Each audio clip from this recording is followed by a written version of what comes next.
17 अगस्त साल 2005 में 5 दोस्तों ने डिसाइड किया कि वो एक अंडर वाटर गार को एक्सप्लोर करेंगे।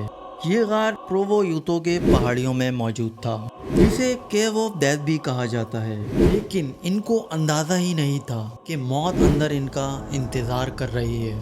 इनमें से सिर्फ एक ही बचकर बाहर आया, मगर कैसे? ये बात है 17 अगस्त साल 2005 की। रात के 9 बज रहे थे और 5 दोस्त आपस में डिनर कर रहे थे और मुख्तलिफ टॉपिक पर बातें वगैरह कर रहे थे। इनमें से एक दोस्त पिछले साल होने वाले इंसिडेंट के बारे में आपस में सबको बताने लगा। गोलम केव का किस्सा सुना रहा था कि 2 लोगों ने किस तरीके से उस गार में सरवाइव किया। ये गुफा दूर से दिखने में इतनी खौफनाक नजर आती थी, जो सिर्फ 4 फीट चौड़ा था और पतले पतले टनल्स बने हुए थे। और इस कैफ में मौजूदा पानी इस कैफ को और खतरनाक बना देती है। ये सारी बातें सुनने के बाद सारे दोस्त काफी एक्साइटेड हो गए थे इस गार को एक्सप्लोर करने के लिए, क्योंकि ये सुनने में इतना इंटरेस्टिंग लग रहा था। इसी रात 2 बजे वो सब कैफ को एक्सप्लोर करने के लिए निकले। कैफ का रास्ता माउंटेन के बीच से आना था, इसीलिए वो पांचों हाइकिंग करते हुए कैफ के पास पहुंचे। कैफ में जाने से पहले पांचों ने कैफ के बाहर बैठकर थोड़ी रोशनी होने का इंतजार किया। तकरीबन 4 बजे के करीब वो एक एक करके कैफ में उतरे। सबसे पहले जेनिफर थी, जो पहले भी एक बार कैफ को एक्सप्लोर कर चुकी है, इसीलिए वो थोड़ी कॉन्फिडेंट थी, जिसने बारी बारी सबको कैफ में उतरने के लिए हौसला अफजाई की। इसके बाद कैफ में उतरने के लिए ब्लैक डोनर आगे बढ़ा, उसके बाद एमसी डोनाल्ड और स्कॉट के आगे बढ़े और फिर एंड में एरियल सिंगर कैफ में उतरी। मगर 5वां दोस्त जोसेफ, जो बहुत डर रहा था, इसीलिए उसने डिसाइड किया कि वो अंदर नहीं जाएगा, बल्कि बाहर खड़ा होकर इनके बाहर आने का इंतजार करेगा। जेनिफर सबसे आगे चल रही थी ताकि वो आगे का रास्ता देखकर सबको गाइड कर सके। कैफ के अंदर एक रस्सी को बांधा गया था। ये रस्सी अंदर के रास्ते को आसानी से क्रॉस करने में मदद देती थी, मगर इन लोगों ने इस रस्सी का इस्तेमाल नहीं किया। इनसे पहले जो केविंग करने आया था, उसने भी यही गलती की थी कि इस रस्सी का इस्तेमाल नहीं किया था, जिसकी वजह से वो रास्ता भटक गया था और वो वहाँ मरने ही वाला था कि उसे वहाँ एक होल मिल गया, जहाँ जाके उसने सांस ली और फिर वहाँ से जल्दी से बाहर आ गया। इधर ये चारों कैफ को एक्सप्लोर करने लगे।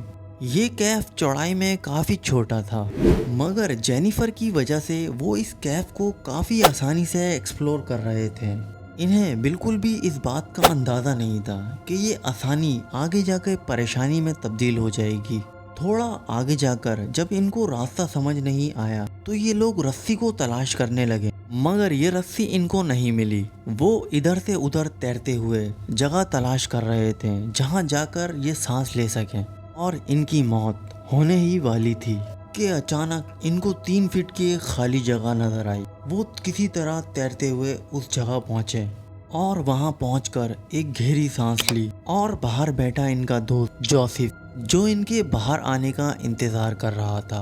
वक्त गुजरता गया और देखते ही देखते सुबह के 5:30 बज गए, लेकिन इनके वापसी के कोई आसार नजर नहीं आ रहे थे। इनका दोस्त जोसेफ, जो कि बहुत परेशान हो गया था, इसीलिए उसने टॉर्च जलाकर कैफ में जाने का इरादा किया, मगर वो थोड़ा अंदर ही गया था कि कैफ की खतरनाक शक्ल देखकर वो वहीं रुक गया और वो वहीं से अपने दोस्तों को आवाज लगाने लगा, इस उम्मीद पर कि शायद अंदर से कोई रिस्पॉन्स आ जाए। मगर इतनी आवाज लगाने के बावजूद अंदर से कोई रिस्पॉन्स ना आया।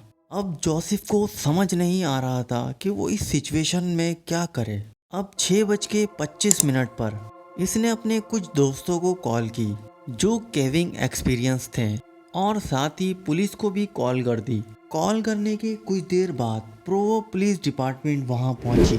जब वो कैब में उतरे, काफ़ी कंफ्यूज और डरे हुए थे। इनका दिल काफ़ी ज़ोर से धड़क रहा था। अब वो आहिस्ता आहिस्ता आगे बढ़ने लगे। तभी वो सांस लेने के लिए एक जगह रुके, लेकिन वहाँ काफ़ी बुरी हवा थी, क्योंकि कैब में प्योर ऑक्सीजन नहीं थी। 24% ऑक्सीजन, 79% नाइट्रोजन और इसके अलावा काफ़ी बुरी गैस के कंपोनेंट मौजूद थे। जो लंग्स के लिए काफ़ी नुकसानदार थे। कैफ में सर से लेके पांव तक पानी ही पानी था।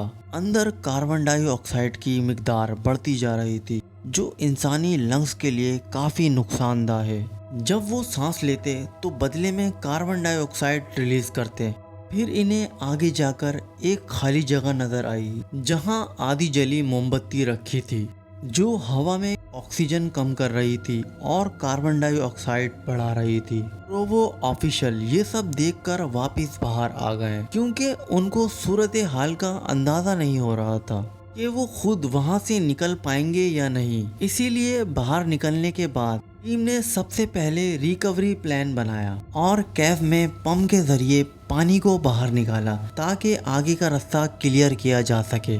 और दूसरी तरफ वो चारों फ्रेंड कैफ के 6 फीट वाले हिस्से में खड़े थे, जहां 3 फीट पानी था। वो चारों इस खौफनाक पतले टनल से बाहर निकलना चाहते थे। वो चारों वापसी के लिए रास्ता ढूंढ रहे थे।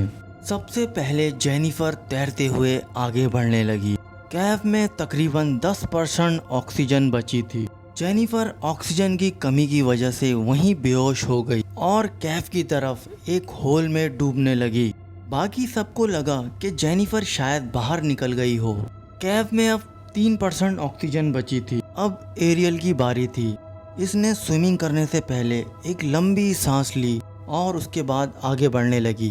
तैरते हुए पता नहीं कब वो जेनिफर से टकराई। इसने अंधेरे में जेनिफर की बॉडी को पकड़कर खींचा, लेकिन इसको अंदाजा नहीं था कि जेनिफर मर चुकी है। एरियल भी सिर्फ 60 सेकंड तक अपनी सांस रोक सकती थी, इसीलिए वो जल्द से जल्द वहां से निकलना चाहती थी। लेकिन अनफॉर्चुनेटली ज्यादा देर तक सांस रोकने की वजह से वो ऑक्सीजन के लिए तड़पने लगी और बिला आखिर वो भी मर गई।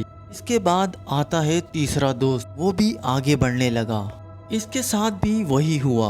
ये भी एरियल की बॉडी के साथ टकराया और इसकी बॉडी को पकड़कर चेक करने लगा। और इसके साथ भी वही हुआ जो जेनिफर और एरियल के साथ हुआ। और चौथा फ्रेंड भी आहिस्ता आहिस्ता आगे बढ़ रहा था। ये भी अपने दोस्तों से टकराया और एंड में जाकर इसके साथ भी वही हुआ जो बाकियों के साथ हुआ था। दरअसल बात ये थी कि वो जिस रास्ते से निकलना चाह रहे थे वो रास्ता आगे जाकर बंद था।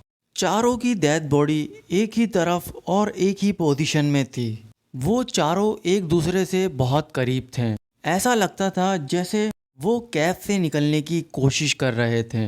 ऐसा कहना था यूतो काउंटी के एक टीम मेंबर डेविड का। बाकी सारी डिटेल्स इनकी ऑटोप्सी देखकर बताई गई। सिर्फ जोसेफ ही था जिसकी अक्लमंदी की वजह से उसकी जान बच गई। जब तक रेस्क्यू टीम वहां पहुंची तब तक उन चारों की मौत हो चुकी थी। रेस्क्यू टीम ने बारी बारी इन सब की डेड बॉडी बाहर निकाली और इनकी फैमिली को इनकी खौफनाक मौत की खबर दी गई। इस खौफनाक इंसिडेंट के बाद गवर्नमेंट ने इस कैफ को हमेशा हमेशा के लिए बंद कर दिया, ताकि इन फ्यूचर किसी के साथ ऐसा भयानक हादसा ना हो।